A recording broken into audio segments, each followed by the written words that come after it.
ये जो है ये दूसरी लैंग्वेज में है, बट आप जिस किसी लैंग्वेज में भी काम करेंगे आपको उसी लैंग्वेज में ऑडियो मिलेगा और उसी ऑडियो का ट्रांसक्रिप्शन आपको परफॉर्म करना होगा। आपको ड्यूअल चैनल फाइल भी मिल सकती है और सिंगल चैनल फाइल भी मिल सकती है। ड्यूअल चैनल फाइल मतलब आप देख सकते हैं दो लाइनें, एक लाइन ऊपर है एक लाइन नीचे है, और इस पे एक लाइन पे एक स्पीकर बोल रहा है, दूसरे लाइन पे दूसरा स्पीकर बोल रहा है। तो आपको बेसिकली यहाँ से स्पीकर्स जो भी बात कर रहे हैं उसकी कॉन्वर्जेशन को बाइफरकेट करना है, मतलब दो पार्ट में डिवाइड कर देना है। पहला स्पीकर अगर बोलता है हाय तो आप हाय फर्स्ट बॉक्स में लिख दोगे, और दूसरा स्पीकर अगर उसका रिस्पॉन्स हेलो में देता है तो आप हेलो दूसरे बॉक्स में लिख दोगे। दोनों स्पीकर का जो भी कॉन्वर्जेशन है वो एक ही बॉक्स में कभी नहीं होगा। इसके अलावा जब भी आप यहाँ देखेंगे तो आपको जो फाइल मिलेगी यहाँ पे लिखा है लेफ्ट और यहाँ लिखा है राइट, बट आपको हमेशा यहाँ पे चैनल 1 और चैनल 2 लिखा हुआ नजर आएगा, कभी भी लेफ्ट और राइट नहीं दिखेगा। मैंने जैसा कि अभी आपको बताया ये एक डमी फाइल है इसलिए आपको लेफ्ट और राइट नजर आ रहा है, बट यहाँ पे चैनल 1 और 2 होगा। आपको लिंक करना होगा कौन सा स्पीकर लेफ्ट स्पीकर है और कौन सा राइट। अब ये आप कैसे करेंगे, आपको ये लिंक का बटन यहाँ नजर आ रहा होगा, आपको इसके ऊपर क्लिक करना होगा।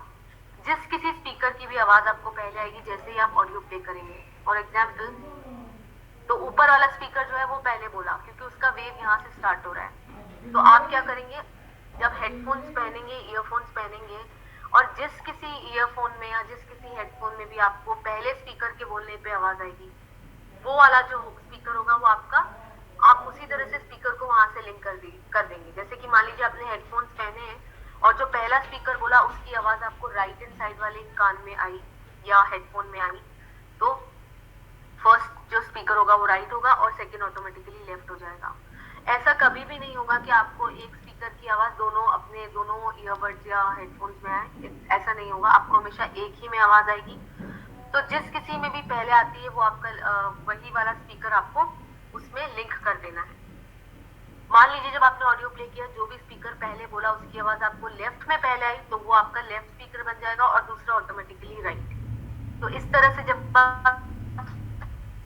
चैनल को लिंक करेंगे तो ऑटोमेटिकली लेफ्ट में बाइफरकेशन हो जाएगा। इसका मतलब ये है कि जो ऊपर वाला स्पीकर है वो हमेशा राइट स्पीकर होगा और जो नीचे वाला स्पीकर है वो हमेशा लेफ्ट स्पीकर होगा। क्लियर है सभी को ये? यस क्लियर है। ओके, ये लिंक कर देने के बाद अब आपको ट्रांसक्रिप्शन प्रोसेस पे जाना होगा। ट्रांसक्रिप्शन में आपको सबसे पहले ये सेगमेंट इस तरह से क्रिएट होकर के आएंगे। आपको जहां पे भी पहला स्पीकर, जब जैसे कि मान लीजिए आप ये राइट हैंड साइड के स्पीकर का सेगमेंट बना रहे हैं तो आपको लेफ्ट राइट की करनी है और जो भी राइट स्पीकर पहले बोलेगा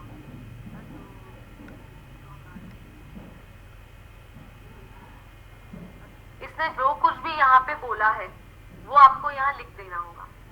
आपको लेबलिंग में एकदम प्रॉपर करनी होगी क्योंकि ये आपका राइट स्पीकर है और आप उसका सेगमेंट बना रहे हो, तो ये हमेशा राइट आपको टैग करना होगा और नीचे वाला हमेशा लेफ्ट, फिर अगेन राइट फिर लेफ्ट। जब कभी भी आप कुछ लिख रहे हैं और अगर स्पीकर एक्चुअली कुछ बोल रहा है जो कि इंटेलिजिबल है, जो कि आप सुन पा रहे हैं, जो कि आप समझ पा रहे हैं, वो हमेशा स्पीच में जाएगा। स्पीच के अलावा हमारे पास नॉइज, बैबल, ओवरलैप और म्यूजिक का भी टैग है। ये हम तब यूज करेंगे जब स्पीकर कुछ बोल नहीं रहा है बट आपको सिर्फ नॉइस की आवाज आ रही है, बैबल आ रही है, ओवरलैप आ रहा है या म्यूजिक आ रही है। जब कभी भी स्पीकर कुछ बोलेगा और आप क्लियरली अंडरस्टैंड कर पाएंगे और आप लिख पाएंगे, आपको हमेशा स्पीच सेलेक्ट करना है। आप मान लीजिए जब आप नॉइस सेलेक्ट करेंगे तो इसका मतलब ये है कि पूरे सेगमेंट में स्पीकर कुछ नहीं बोल रहा बट आपको बैकग्राउंड से कुछ एक्सटर्नल आवाजें आ रही है जो कि नॉन ह्यूमन, इंसानों द्वारा क्रिएट की गई नहीं है। ये नॉन ह्यूमन वॉइस है, ह्यूमंस की आवाज नहीं है। अब ये आवाज कैसी भी हो सकती है, जैसे टीवी, एसी, कूलर, फैन या फिर टेबल, चेयर्स बज रही है, या फिर मान लीजिए कि कोई हॉर्न बजने की आवाज आ रही है, या फिर आप मान लीजिए जैसे कि मिक्सर ग्राइंडर चल रहा है, ड्रिल मशीन चल रही है, कोई कंस्ट्रक्शन साइट पे वर्क चल रहा है। ये जो भी नॉन ह्यूमन आवाजें होती है आप इसको हमेशा नॉइस कंसिडर करोगे और ये आप जब भी आप डालोगे सेगमेंट पे तो ये नल हो जाएगा क्योंकि अब वहां पे जब स्पीकर बोल ही नहीं रहा है तो हम इसको बाइफरकेट नहीं करेंगे कि वो लेफ्ट है या राइट है। ये और हमेशा आप ट्रांसक्रिप्शन बॉक्स हमेशा ब्लैंक रखो क्योंकि मान लीजिए अगर वो किसी ड्रिल मशीन की आवाज है तो हम उसको टाइप नहीं कर सकते। तो स्पीच के अलावा बाकी के चारों आपको सेगमेंट हमेशा ब्लैंक रखना है, कुछ भी टाइप नहीं करना। जब टाइप करने की बारी आएगी, जब स्पीकर एक्चुअली कुछ बोलेगा तो हम हमेशा स्पीच सेलेक्ट करेंगे। क्लियर है सभी को ये? जी मैम। अ, यस मैम मैम आप क्लियर है। ट्रांसक्रिप्शन का बता रही हैं कि क्यूए के लिए? हमारी ट्रेनिंग जो है वो क्यूए के लिए है। आप क्यूए भी करेंगे तो भी आपको प्रोसेस तो सेम ही फॉलो करना है। ओके ओके ओके, अगर ठीक है। आपको पता ही नहीं होगा कि नॉइज बाइबल ओवरलैप हम्म। कैसे टैग करना है तो फिर आप क्यूए कैसे परफॉर्म करेंगे? ओके ओके ट्रेनिंग दोनों की ऑलमोस्ट सेम ही होगी। द डिफरेंस वुड बी कि आपको टाइप नहीं करना होगा, आपको सिर्फ क्रॉस चेक करना होगा। ओके, ठीक है, ओके। बट आपको करना अल्टीमेटली आपको प्रोसेस सेम टीआर का ही फॉलो करना होगा। ओके। जैसे मान लीजिए आपको क्यूए करना है तो ये आपको जिस तरह से लिखा हुआ दिख रहा है ना, ये आपको पहले से ही लिखा हुआ आएगा। बट अगर यहाँ पे किसी ने नॉइज सेलेक्ट किया होगा तो आपको चलेगा कि ये नॉइज क्यों टैग किया, आपको मतलब तो पता होना चाहिए ना नॉइज का। इसीलिए आपको टीआर की ही ट्रेनिंग दी जाती है। द ओनली थिंग इज आपको टाइप नहीं करना होता, आपको सिर्फ क्रॉस चेक करना होता है। प्रोसेस बाकी सेम ही है।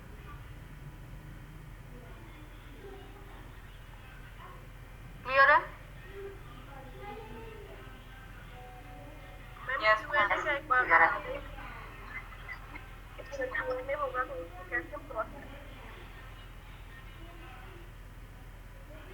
गाइस प्लीज म्यूट पे रहिए, अगर आप कुछ बात नहीं कर रहे हैं, आपको कुछ क्वेश्चन नहीं तो म्यूट पे रहिए। अब हम बात करते हैं बैबल की। बैबल मतलब आपको स्पीकर कुछ नहीं बोल रहा है सेगमेंट में, बैकग्राउंड से सिर्फ और सिर्फ ह्यूमन वॉइस आ रही है। ह्यूमन वॉइस में मतलब कोई लोग, बहुत सारे मैम लोग हैं क्यूए जो क्रॉस डिस्कशन। चेक कैसे करेंगे?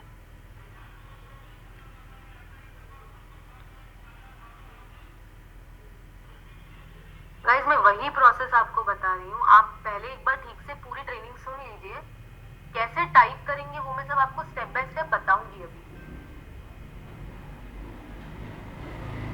आपको टाइप करना ही नहीं है, आपको जो टाइप किया है सिर्फ उसको चेक करना है कि जो बोला है वही लिखा है कि नहीं।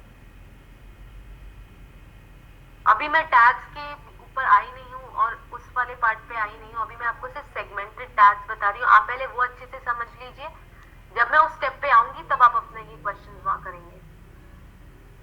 ओके?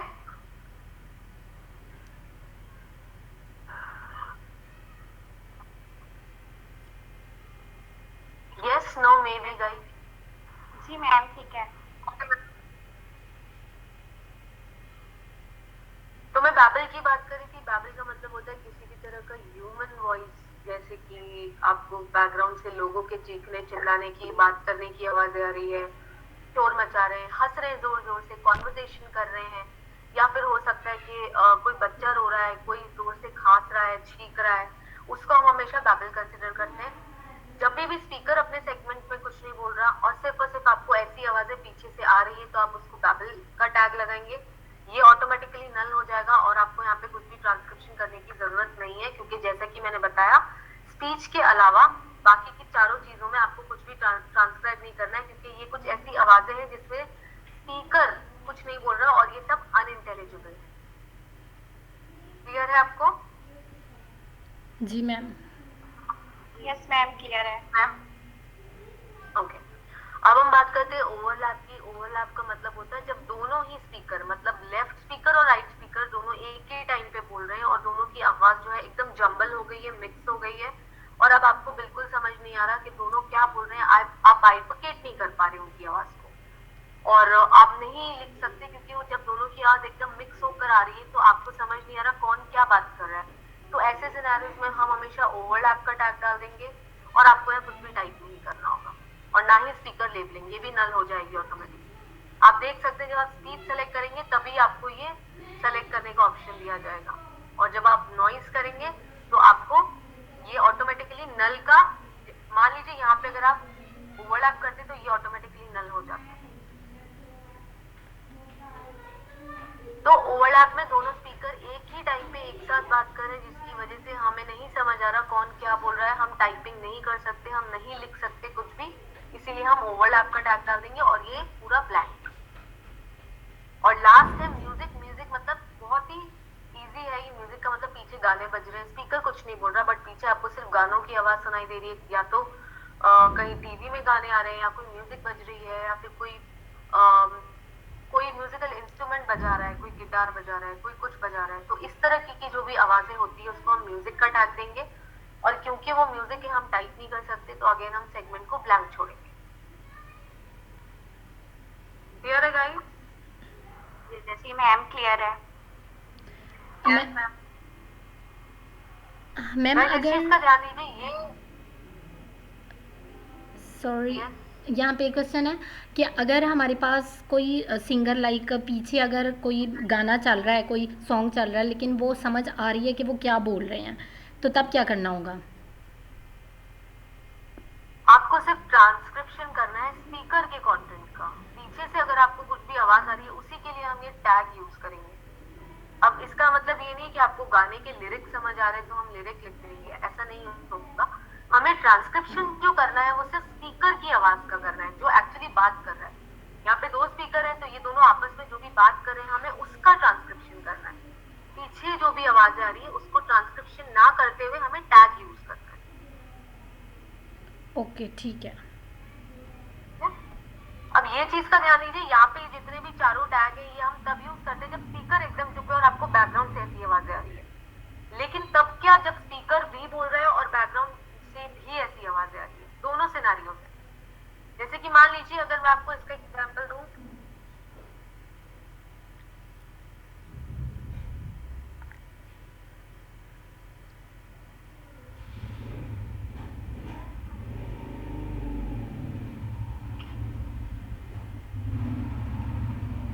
मान लीजिए स्पीकर ने ये बोला है, ठीक है। अब जैसे कि जब आप 3 नंबर दबाते हैं अपने लैपटॉप पे अपने कीबोर्ड पे तो आपको लिस्ट ऑफ टैग दिखेगा। सेम वही टैगिंग, एनएस मतलब नॉइज, बीबी मतलब बैबल, एमई मतलब म्यूजिक, साइलेंस, एसआईएल मतलब साइलेंस, ये एक्स्ट्रा है, ये मैं आपको बाद में बताऊंगी। ओवी मतलब ओवरलैप, ये यही टैग्स है जो हमने यहाँ पे भी देखे हैं, नॉइज, बैबल, ओवरलैप, म्यूजिक। बस साइलेंस एक्स्ट्रा है, वो कैसे यूज करना है वो मैं आपको बाद में बताऊंगी। अब जैसे कि मान लीजिए मेरा और मेरा के बाद अचानक स्पीकर रुक जाता है और आपको पीछे से नॉइज सुनाई देती है।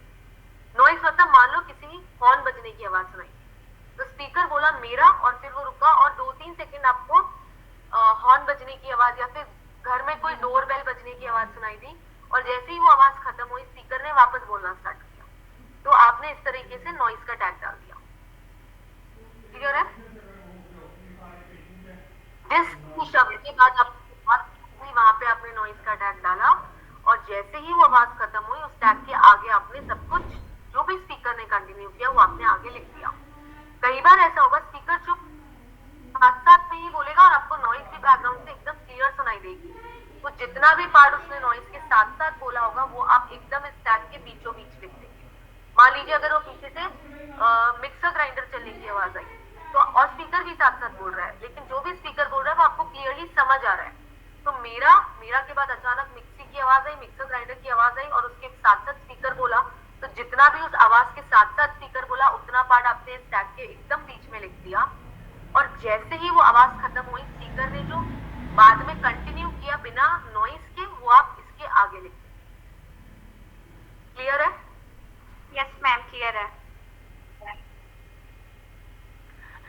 कई बार ऐसा होगा, मान लीजिए वो मिक्सर ग्राइंडर की आवाज इतनी जोर से थी कि स्पीकर जो साथ साथ बोल रहा है वो आपको नहीं समझ आया, आप सुन नहीं पाए, आपका वो सारा पार्ट जस्ट बिकॉज अचानक से मान लीजिए मिक्सर ग्राइंडर ने ड्रिल मशीन चला। अब ड्रिल मशीन तो आपको पता ही आवाज इतनी जोर से होती है कि अगर आप भी साथ साथ उसके कुछ बोलेंगे तो सामने वाला नहीं समझ पाएगा आपकी आवाज, क्योंकि ड्रिल की आवाज ज्यादा तेज होती है।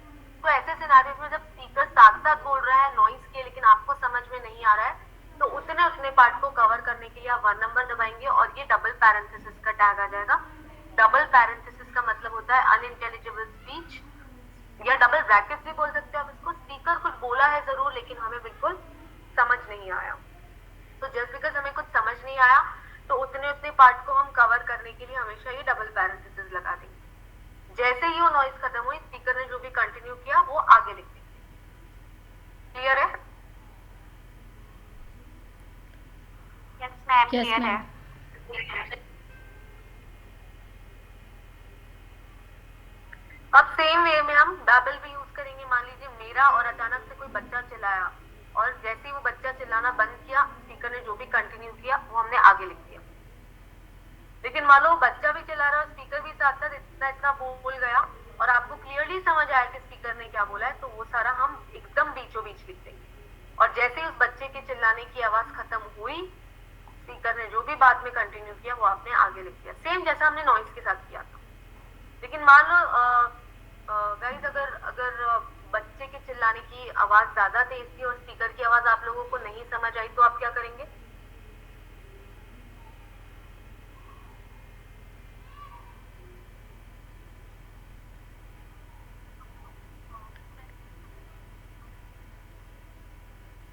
बैकग्राउंड से किसी बच्चे के चिल्लाने की आवाज आई, जस्ट बिकॉज वो आवाज इतनी जोर से थी, स्पीकर जो कुछ भी साथ में बोला वो आपको समझ में नहीं आया, तो उन सारे शब्दों को रिप्लेस करने के लिए आप क्या करेंगे?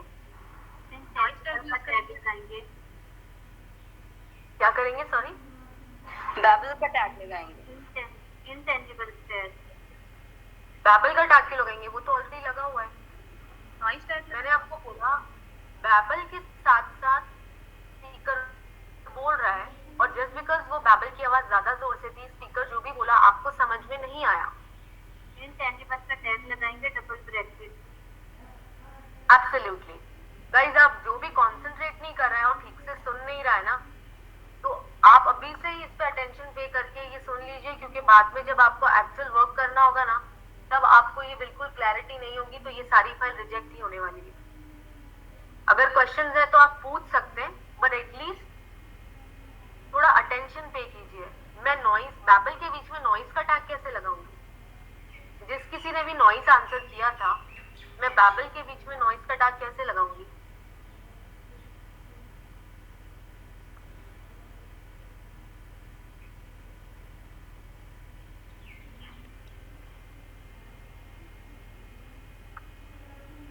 तो जब भी आपको बैकग्राउंड से ऐसी आवाज आती है जिसकी वजह से स्पीकर ने जो कुछ भी बोला है उतना उतना पार्ट आपको समझ में नहीं आया, तो वो सारे शब्दों को रिप्लेस करने के लिए हम, चाहे वो नॉइस का टैग हो, बैबल का टैग हो, उसके बीचों बीच हम हमेशा डबल पैरेंथेसिस लगा देंगे, जिसका मतलब होता है अनइंटेलिजिबल स्पीच।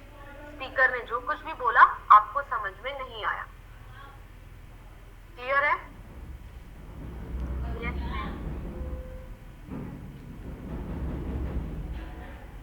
अब हम बात करते हैं तीसरे टैग की, जो कि है म्यूजिक। मान लीजिए स्पीकर बोला हाय, और हाय के बाद अचानक स्पीकर रुका और म्यूजिक बजने लगी, तो आपने म्यूजिक का टैग डाल दिया, और जैसे ही म्यूजिक कुछ सेकंड्स बाद खत्म हुई, स्पीकर ने जो कुछ भी कंटिन्यू किया वो आपने इस तरह से आगे लिख दिया। लेकिन मान लीजिए स्पीकर म्यूजिक के साथ साथ बोलता गया, तो आप क्या करेंगे गाइस? मान लीजिए इतना इतना पार्ट उसने म्यूजिक के एकदम साथ साथ बोला है और आपको क्लियरली समझ में भी आ रहा है, तो म्यूजिक के अंदर वो सारा मैम ये म्यूजिक का टैग के दरमियान लिखेंगे। Okay, correct. मान लीजिए म्यूजिक बहुत तेज थी, बहुत लाउड थी, और आप जो भी स्पीकर ने बोला वो नहीं समझ पाए। अनइंटेलिजिबल, तो इंटेंजिबल लगा देंगे। It's not intangible guys, no no no, ये इंटेंजिबल नहीं है, इसको बोलते हैं अनइंटेलिजिबल। आप इसको डबल ब्रैकेट बोल दो अगर आपको ये वर्ड बोलने में थोड़ा सा डिफिकल्टी हो रही है, तो आप इसको डबल ब्रैकेट भी बोल सकते हो, अनइंटेलिजिबल। ठीक है?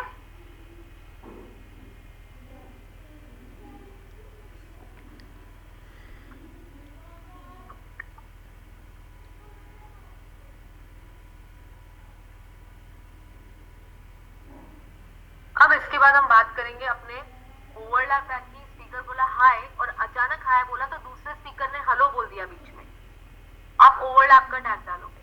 क्यों ओवरलैप का टैग डालोगे? जस्ट बिकॉज ये आप स्पीकर, ये मान लीजिए अगर आप राइट स्पीकर का सेगमेंट बना रहे हो और लेफ्ट स्पीकर ने बीच में हेलो बोल दिया, तो जैसा कि मैंने आपको शुरुआत में बताया था, दोनों स्पीकर का कंटेंट एक बॉक्स में हम कभी नहीं लिखेंगे, तो वो जो हेलो उसने बोला है उसकी जगह हम ओवरलैप का टैग लगेंगे, मतलब वो बीच में बोल गया, तो वो जो बीच में बोला हुआ शब्द है उसकी जगह हम हमेशा ओवरलैप का टैग लगाएंगे।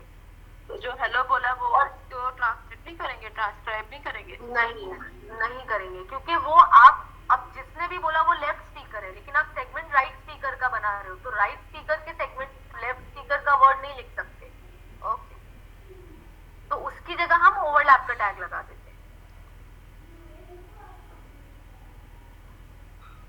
जैसे मैंने बोला हाय और आपने बोला हेलो, तो मेरे हाय के बाद आपके हेलो को तो मैं अपने सेगमेंट में नहीं लिख सकती, तो उस हेलो को रिप्लेस करने के लिए मैं ओवरलैप का टैग लगाती हूँ। मतलब मेरे सेगमेंट में आप बीच में बोले हो, तो आपके बीच में बोले गए वर्ड को तो वैसे भी मैं अपने सेगमेंट में नहीं लिख सकती, तो इसीलिए मैं उसको ओवरलैप का टैग देती हूँ कि किसी ने मेरी कॉन्वर्सेशन को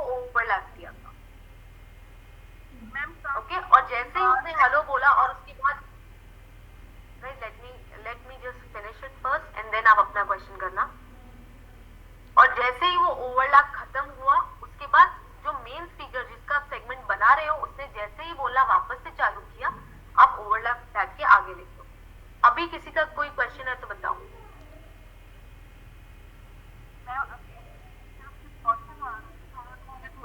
आपकी आवाज बिल्कुल क्लियर नहीं आ रही है मैम। मेरी तरफ डिस्टॉर्शन आ रहा था, तो मैं ये पूछ रही थी कि जब आपने ये बताया कि जब हम ट्रांसक्रिप्ट कर रहे होते हैं तो उसके सेंटर में जब हम टैगिंग कर रहे होते हैं तो वो किस बटन को प्रेस करेंगे या क्या कौन सा ऑप्शन करेंगे तो वो टैगिंग हमें नजर आ जाएगी। 3 नंबर की दबानी होगी आपको। Got it, got it. Okay, no problem. मान लीजिए जब स्पीकर बोला हाय और जैसे ही उसने बोला हेलो, लेकिन जब उसने हेलो बोला तो हमारा पहला स्पीकर चुप नहीं हुआ था, वो भी साथ साथ में बोलता गया। क्योंकि कई बार ऐसा होता है ना, जब हम फोन पे किसी से बात कर रहे हैं और अपन को नहीं पता था सामने वाला कोई बीच में बोल देगा, तो कई बार ऐसा होता है दोनों एक साथ बोल पड़ते हैं। तो मान लीजिए हमारा राइट स्पीकर भी साथ में मेरा बोलता है और आपको क्लियरली समझ आता है, तो आप ओवरलैप के बीच में लिख दो। मतलब ओवरलैप करने के दौरान अगर हमारा मेन स्पीकर चुप नहीं हुआ, वो भी साथ साथ में बोलता गया और आप समझ भी पाए कि उसने क्या बोला है, तो आप वो वर्ड एकदम ओवरलैप के बीच में लिख दोगे। और अगेन सेम थिंग, अगर आपको लगता है ओवरलैप होने की वजह से हमारे मेन स्पीकर का कोई एक आधा शब्द कट गया है जो हम नहीं समझ पाए क्योंकि दूसरे स्पीकर ने इंटरप्ट कर दिया बीच में, तो मेन स्पीकर अगर मेरा बोला और आपको नहीं समझ पाए तो हम 1 नंबर दबा के अनइंटेलिजिबल टैग डाल देंगे। क्लियर है? हाँ जी क्लियर है। मैम अगर दोनों साथ बोलते रहे पूरे स्पीकर में तो ओवरलैप पूरे ट्रांसक्रिप्शन में आएगा। अगर आपको स्पीकर की आवाज पूरे टाइम पे पूरे सेगमेंट में ओवरलैप है तो मैंने आपको ये वाला टैग डालने के लिए बताया था।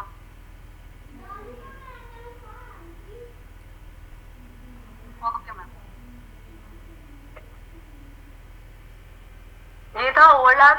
अब इसके बाद हम बात करते हैं साइलेंस की। ये बहुत सिंपल है। साइलेंस का टैग आप तब यूज करोगे जब स्पीकर बात कर रहा है, बात करते करते सेंटेंस में अपने हाय के बाद मान लीजिए उसने 2 सेकेंड या उससे ज्यादा का पॉज लिया और फिर वापस बोलना स्टार्ट किया। मैं रिपीट करती हूँ, उसने बात किया, बात करते करते 2 सेकेंड या उससे ज्यादा का पॉज लिया और फिर बोलना चालू किया। तो जिस किसी शब्द के बाद उसने पॉज दिया वहां आप साइलेंस का टैग डाल देंगे। अगर वो साइलेंस या पॉज 2 सेकेंड से कम का है तो हम नहीं डालेंगे कोई भी साइलेंस का टैग, हम कंटिन्यूएशन में ही सब कुछ लिख देंगे। बट क्योंकि वो पॉज 2 सेकेंड और उससे ज्यादा का है तो हमें साइलेंस टैग डालना पड़ेगा। क्लियर है?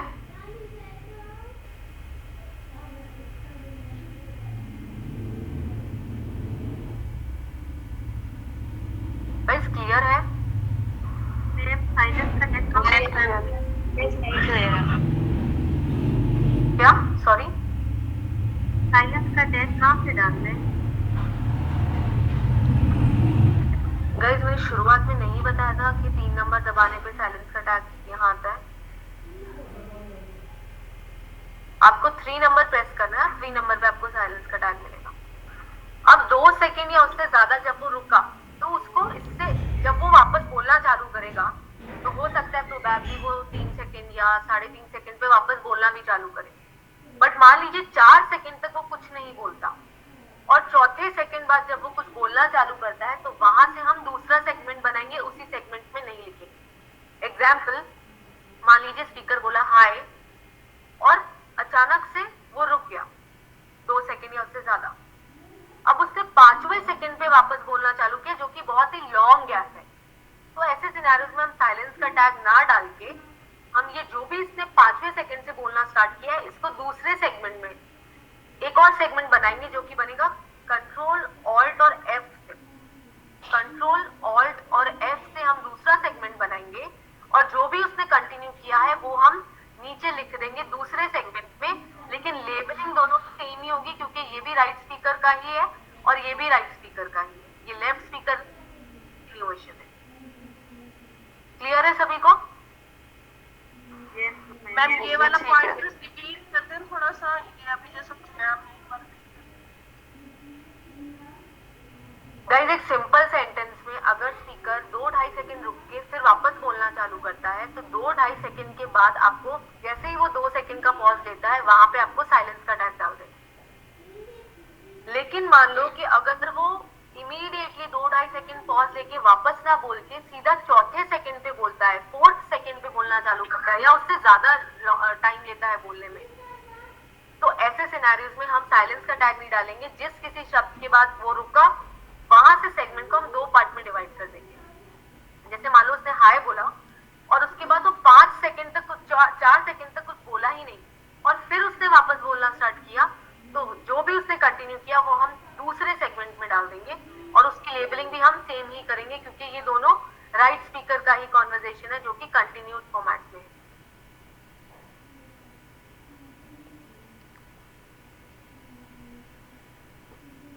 क्लियर है? यस क्लियर है। यस मैम, जी जी clear। क्योंकि मैं ये सारे जो 3 नंबर के टैग थे ये हमने कंप्लीट कर लिया। अब मैं आपको बताती हूँ, जब आप 2 नंबर दबाएंगे तो आपको फिलर वर्ड्स दिखेंगे। फिलर वर्ड्स का मतलब सभी को पता है, जैसे स्पीकर बात करते करते ऐसे नॉड्स करता है बहुत सारे, तो वो सारे जो भी वर्ड्स हैं, ये सारे वर्ड्स को आप मैनुअली टाइप कभी नहीं करोगे। इस लिस्ट में आप जैसे मान लीजिए हाय मेरा नाम और स्पीकर बोलते हैं तो आप 3 नंबर दबाओगे और 2 नंबर दबाओगे और 2 नंबर पे आपको ये सारे अपनी रीजनल लैंग्वेज में सारे फिलर वर्ड्स मिल जाएंगे। जो भी इसमें से अप्रोप्रिएट फिलर वर्ड होगा आप उसको सेलेक्ट कर लोगे और वो इस तरह से लग जाएगा। इसके अलावा इसका और कोई भी कॉन्सेप्ट नहीं है। क्लियर है? जी जी जी मैम। अब इसके बाद 1 नंबर पे आपको पता है डबल पैरेंथेसिस है। ये अभी तक हम नॉइज वेबल ओवरलैप और म्यूजिक में यूज कर रहे थे, पर आप इसको स्टैंड अलोन में भी यूज कर सकते हो। कैसे? हाय मेरा नाम और आप ये नाम नहीं समझ पाए, आप उसकी जगह ये लगा के आगे का सेंटेंस लिख दो। मैं शेप में काम करती हूँ, आप शेप नहीं समझ पाए क्या है, तो आप ऐसे कर देंगे। तो जहां पे भी कोई शब्द आप नहीं समझ पा रहे हो उसकी जगह आप उसको टाइप नहीं कर पा रहे क्योंकि आप समझ नहीं पा रहे, उसकी जगह आप डबल पैरेंथेसिस लगा दो। क्लियर है?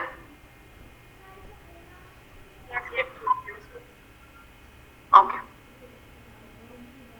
इसके बाद आप जब भी ट्रांसक्रिप्शन करोगे अपनी रीजनल लैंग्वेज में, तो आप अपने रीजनल लैंग्वेज से कभी भी डेविएट नहीं करोगे। अगर कोई इंग्लिश का वर्ड भी यूज किया गया होगा, जैसे आज, मौसम, इतना, चेंज, अभी चेंज इंग्लिश वर्ड है तो चेंज को भी आप अपनी रीजनल लैंग्वेज में लिखोगे।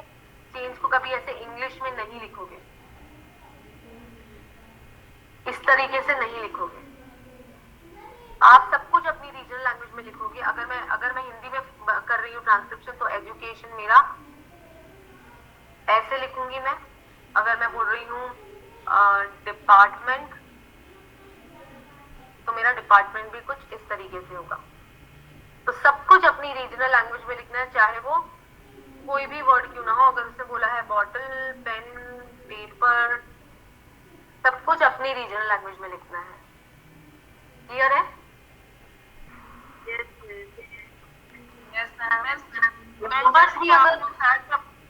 जैसे कि आपने बताया कि रीजनल लैंग्वेज में लिखना है, तो अगर फॉर एग्जांपल वहाँ पे लिखा है कि आज मौसम कितना डिफरेंट है, तो हम डिफरेंट ही रीजनल लैंग्वेज में लिखेंगे या उसको प्योरली ये लो ऐसे लिखेंगे आप रीजनल लैंग्वेज में करेंगे कि मुख्तलिफ है, मुख्तलिफ को तो नहीं यूज करेंगे, हम डिफरेंट ही करते हैं। सही। आप किसी भी वर्ड को ट्रांसलेट नहीं करोगे, जो बोला है एज इट इज ही लिखोगे, लेकिन स्क्रिप्ट आपकी होनी चाहिए। क्लियर है? ओके जी जी। अब जैसे मैंने बोला आसी, और अगर किसी जैसे है एलॉन मस्क है या जिनके जो जैसे प्रेसिडेंट का नाम होता है, कोई ऐसा नाम जो स्पेसिफिक होता है, उसका नाम भी उसी लैंग्वेज में लिखना है या Yes. इंग्लिश में लिखना है? नहीं, इंग्लिश में आपको कुछ नहीं लिखना है, चाहे वो कुछ भी क्यों ना हो, किसी का भी नाम हो, आपका नाम हो, मेरा नाम हो, ब्रांड नेम हो, सब कुछ अपनी रीजनल लैंग्वेज। ओके। अब चाहे उसने नंबर भी क्यों ना बोला, 0 भी बोला होगा, 0 ऐसे होगा। अगर उसने बोला होगा 50 तो 50 भी ऐसे ही होगा। 50 को आप न्यूमेरिक्स में कभी नहीं लिखोगे, डिजिट लिखना अलाउड ही नहीं है। अगर उसने बोला है 8 तो आप 8 भी ऐसे लिखेंगे। अगर उसने बोला है 7 हाँ जी, जो तो लफ्ज़ी 17 भी गिनती ऐसे। होती है, जैसे जैसे लफ्ज़ी हाँ, हाँ, गिनती हाँ। होती है शब्द। एग्जैक्टली आप वैसे ही लिखेंगे। अच्छा मैम यहाँ पे फॉरेन टैग नहीं है, टेप पे तो होता है ना? नहीं नहीं गाइस, अगर मैं नहीं डिस्कस कर रही कि फॉरेन टैग, तो इट मींस फॉरेन टैग नहीं है। इसमें जितने भी टैग्स हैं मैं वही डिस्कस करूंगी, क्योंकि यहाँ पे कुछ लोग ऐसे भी जिनको शायद फर्स्ट टाइम वो ट्रेनिंग ले रहे हैं, तो ऐसे कोई टैग्स होंगे तो मैं आपसे खुद डिस्कस करूंगी, बट एज ऑफ नाउ नहीं है, इसलिए मैं ये सारे टैग्स का नाम नहीं ले रही, सो दैट बाकी लोगों को कंफ्यूजन ना हो जाए। Okay, so there is no foreign tag, कुछ भी नहीं है। आपने मे बी शायद दूसरे प्रोजेक्ट में वर्क किया होगा जिसमें वो टैग्स होंगे, बट इसमें यहाँ पे ऐसे कोई भी टैग नहीं है। फॉरेन टैग का हम तब यूज करते हैं जब हम कुछ चीज इंग्लिश में लिखते हैं, बट जैसे कि मैंने आपको अभी क्लियरली बताया, इंग्लिश में कुछ लिखना ही नहीं है, तो फॉरेन टैग होने का कोई सवाल ही नहीं आता यहाँ पे। Okay guys, okay. तो बेसिकली आपको जब ये सब फाइलें मिलेंगी तो उसमें ऑलरेडी ऐसे ट्रांसक्रिप्शन होगा और बीच बीच में टैग्स लगे होंगे। तो जैसा कि मैंने आपको बताया कि आपको क्यूए करना है, तो क्यूए में आपको एग्जैक्टली यही करना है। अब मान लीजिए अगर क्यूए करते वक्त आपको वो टैग लगे हुए दिखते हैं, तो आपको ऑडियो सुन के पता लगाना है कि क्या वो आवाज वाकई में वहां थी कि नहीं थी। अगर थी तो आपको नेक्स्ट स्टेप पे जाना है, दूसरी चीजें चेक करनी। अगर नहीं थी तो आपको up to some extent rework करना होगा, और अगर आपको लगता है रिपीटेटिव मिस्टेक्स है पूरी फाइल में, तो आप फाइल को रिजेक्ट करेंगे। वो जो भी आपका पॉइंट ऑफ कॉन्टैक्ट होगा वो आपको बता देगा कि आपको कितने % रिवर्क करना है और कौन से सर्कमस्टेंसेस में फाइल रिजेक्ट करनी है। इसीलिए आपको ट्रांसक्रिप्शन का प्रोसेस आना जरूरी है, बिकॉज अगर आपको टीआर का मतलब नहीं पता होगा, ट्रांसक्रिप्शन के रूल्स और टैग्स नहीं पता होंगे, तो आप क्यूए नहीं कर पाओगे फाइल पे। अगर मान लीजिए मैंने यहाँ पे बैबल लगा रखा है, तो आपको क्या पता बैबल का मतलब क्या है, तो आपको बेसिक टीआर की ट्रेनिंग आनी जरूरी है। तो मान लीजिए अगर किसी ने यहाँ बैबल लगा रखा और यहाँ पे लिख भी रखा है, तो ये एक एरर है, क्योंकि मैंने आपको शुरुआत में बताया था बैबल मतलब स्पीकर कुछ नहीं बोल रहा है लेकिन पीछे से आपको कोई आवाज आ रही, तो यहाँ कुछ लिखा हुआ नहीं होना चाहिए। या फिर मान लीजिए यहाँ पे स्पीच है और ये ब्लैंक है, तो ये भी एक एरर है, क्योंकि जब स्पीच आप टैग डालते हो तो स्पीकर लेबलिंग और यहाँ पे लिखा हुआ होना जरूरी होता है। क्लियर है? तो क्यूए में आपको बेसिकली यही सब कुछ चेक करना है और कुछ भी नहीं। तो ये जो मैं आपको प्रोसेस बता रही हूँ, आपको ये लिखना है, करना है। ये लिखना नहीं होगा लेकिन आपको चेक यही करना है कि अगर यहाँ पे मान लीजिए 3 नंबर पे म्यूजिक है, तो आपको ऑडियो प्ले करके सुनना है कि म्यूजिक है कि नहीं, या ऐसे ही म्यूजिक का टैग डाल रखा है। ये सब क्रॉस वेरीफाई करना है। और किसी के कुछ क्वेश्चंस हैं? तो मैम अगर किसी के अगर किसी के ट्रांसक्रिप्शन जो है वो गलत हो, मतलब स्पीकर जो है वो कुछ और बात कर रहा हो, ट्रांसक्रिप्शन कोई और हो, तो उसको रिमूव करके करेक्ट ट्रांसक्रिप्शन लिखनी है। मैंने आपको वही बताया था, आपको अप टू सम एक्सटेंट पूरा फाइल में ही ऐसा प्रॉब्लम है तो वो रिजेक्ट ही होगा। आपको फिर तो उस पर कोई मेहनत नहीं करनी, क्योंकि आप थोड़ा सा करेक्शन करके कर भी क्या लोगे जब वो पूरी फाइल ही ऐसी है ना। हाँ, कुछ सेगमेंट्स में आपको लगता है 2-3 शब्द ना एडिड नहीं है, भूल गया है वो लगाना, या फिर कोई शब्द जो मतलब उसने नहीं बोले बट उसने लिख रखे हैं, तो थोड़ा अप टू सम 40% तक का करेक्शन आपको खुद ही करना है। ज्यादा है, आपको लगता है पूरी एक तरह की गलती पूरी फाइल में की गई है, तो आप फिर फाइल को रिजेक्ट कर देंगे। ओके, ठीक है। एक और चीज मैं आपको बताऊंगी गाइस, यहाँ पे हमने ओवरलैप का जो टैग डिस्कस किया था, आपको वो सिर्फ सिंगल चैनल फाइल में ओवरलैप होगा। ड्यूअल चैनल, ये जो 2 चैनल वाली फाइल होती है, इसमें ओवरलैप नहीं होगा, क्योंकि आप देख सकते हैं जब आप फर्स्ट राइट स्पीकर का सेगमेंट बनाते हो, ये देखो, जब राइट स्पीकर का सेगमेंट बनाते हो तो लेफ्ट स्पीकर ऑटोमेटिकली आपका म्यूट हो जा रहा है, यहाँ पे वो बोलेगा ही नहीं कुछ। तो ऐसे प्लेस जहाँ पे दोनों एक साथ कुछ बोल रहे हैं, जैसे कि मान लीजिए